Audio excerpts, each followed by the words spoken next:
Et bonjour tout le monde. Alors aujourd'hui, petite vidéo sur une espèce de fourmi que je maintiens.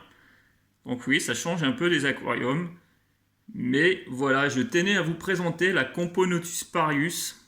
C'est une forêt. C'est une forêt, non, c'est une fourmi des forêts tropicales, donc de l'Asie.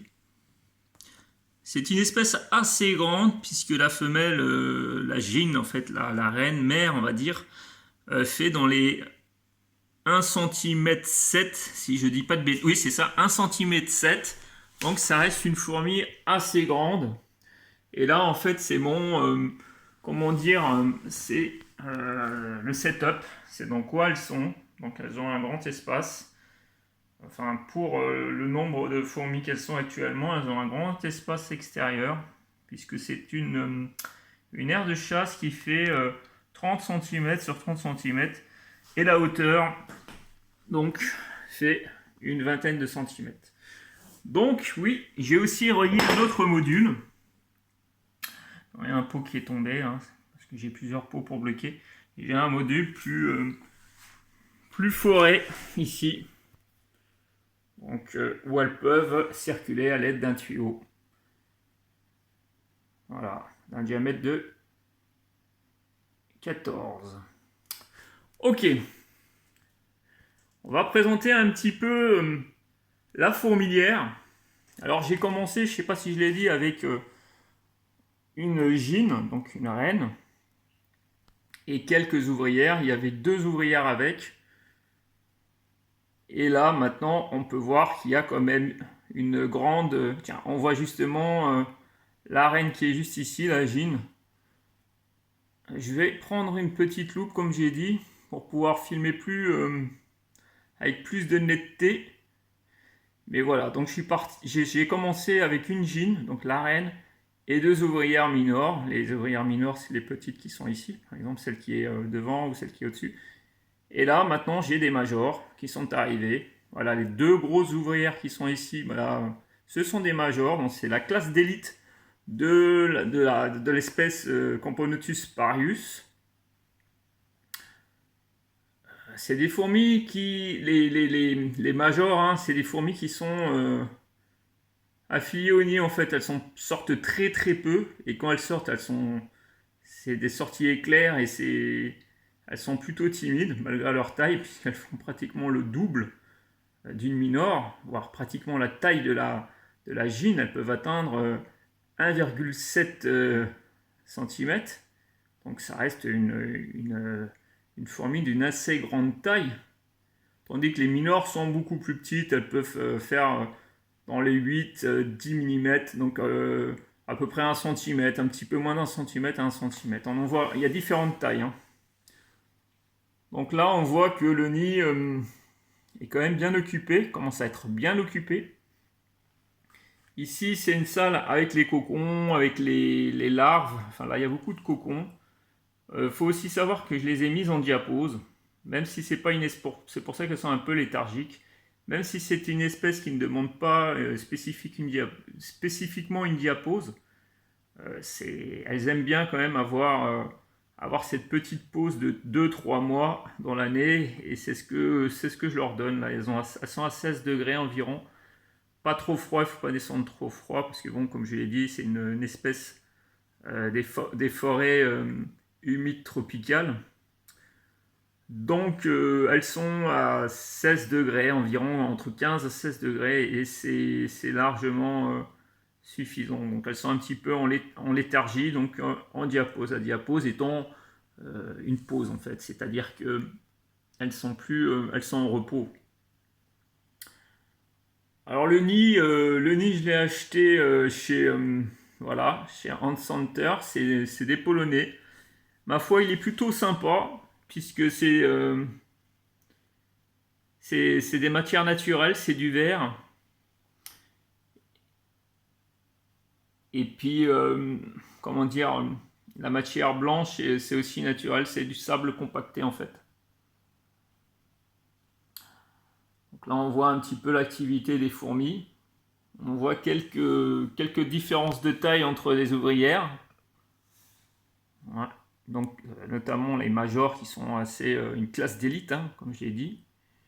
Là, ici, c'est un ancien dépotoir. Le dépotoir, au départ, elles avaient mis ici, c'est-à-dire les poubelles, le coin poubelle. Maintenant, ça a été dégagé en grande partie. Et je pense qu'ils ont foutu ça dans le tube ici. Voilà, ils ont foutu ça là-dedans. Donc, et ils ont bouché d'ailleurs même.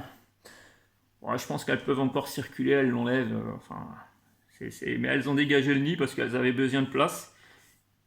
Bon, elles sont un petit peu, d'habitude, elles sont beaucoup plus actives quand il fait chaud, parce qu'elles se demandent une bonne température, sinon elles demandent facilement 25, 26, voire 27 degrés avec une humidité assez importante, puisque, comme je l'ai dit, hein, qui dit forêt tropicale, dit humidité. Hein. Donc c'est de l'ordre de 70% d'humidité, voire même 90% dans certains cas, et elles adorent, elles apprécient. Hein. Là, le nid, il est très peu hydraté. Enfin, il est hydraté quand même, mais il est beaucoup moins hydraté. Donc voilà, de toute façon, on le voit. Là où je mets ma réserve d'eau, là, j'ai mis de l'eau hier ou avant. Hier, ouais, c'est ça, où il y a 2-3 jours, je pense. Même pas hier, c'était il y a 2-3 jours. Du coup, c'est la salle des cocons qui est ici. Et les dépotoirs, il est toujours mis à l'opposé, hein, parce que bon, pour éviter tout ce qui est pourriture et acarien, même s'il y en a un petit peu. Alors on voit que comment dire, les ouvrières elles sont quand même gorgées de sucre, enfin que l'abdomen, le gastre est gonflé, donc c'est des réserves. Donc c'est pour ça que les majors qui sont ici font aussi office de garde-manger où elles stockent dans leur abdomen, donc dans leur gastre, de la nourriture. Donc il y a du miel, c'est aussi les, comment dire, les, les insectes qu'elles ont dévorés. Parce que ce sont d'extrêmement bonnes chasseuses, elles sont extrêmement rapides. Bon là on ne les voit pas, comme j'ai dit, c'est parce qu'elles sont en diapose, mais c'est beaucoup plus simple pour vous présenter le nid comme ça. Mais sinon, malgré tout, il y a quand même de l'activité dans l'aire de chasse. Hein. Peu, d'accord, mais il y en a. Donc là j'ai vu, non, c'est là que j'avais vu, je sais plus, je la vois pas là, elle est par ici. Ah, je la retrouve pas, ah là, voilà. Voilà, donc on voit une ouvrière, là c'est une minore qui est en train de se déplacer. Oui, j'aurais pu mettre du sol un peu plus forestier, mais bon, non. Je préfère laisser un sol plus minéral et de toute façon elles ont une autre aire de chasse où c'est forestier avec de la tourbe. Alors on aperçoit sur l'abdomen, donc l'arrière du corps, le gastre, des petits poils argentés, c'est la spécificité des Componotus parius, et notamment leur longue patte aussi, hein, taillée pour la course, pour les obstacles, tout ce qui est branches et tout ça, donc elles sont excellentes grimpeuses quand même. C'est quand même, oui, c'est des excellentes grimpeuses. On ne fera pas le point sur la fourmi, mais sur la branche. Donc voilà, on voit qu'elle se déplace quand même malgré tout assez bien malgré les 16 degrés et que c'est quand même une espèce tropicale qui demande quand même 10 degrés de plus. Mais là, on voit quand même elles sont assez actives. Là, sauf celle-là qui est un peu en train de dormir. Elle se repose souvent. Alors quand elle chasse, c'est terrible. Hein. Comme on dit, elle chasse vraiment très très très bien. Je donne des insectes congelés, mais ça m'est déjà arrivé de donner du vivant une fois, une petite araignée. Et elles sont speed. Elles sautent pratiquement dessus. Hein. C'est-à-dire qu'elles font des charges et elles chargent dessus. Donc, mais j'aime pas trop donner du vivant. C'est surtout du congelé par rapport aux acariens et tout ça. Mais bon. Donc voilà, c'était la première présentation des petites fourmis Componotus parius. Une espèce vraiment sympathique que j'apprécie beaucoup. Vivante, dynamique, intéressante.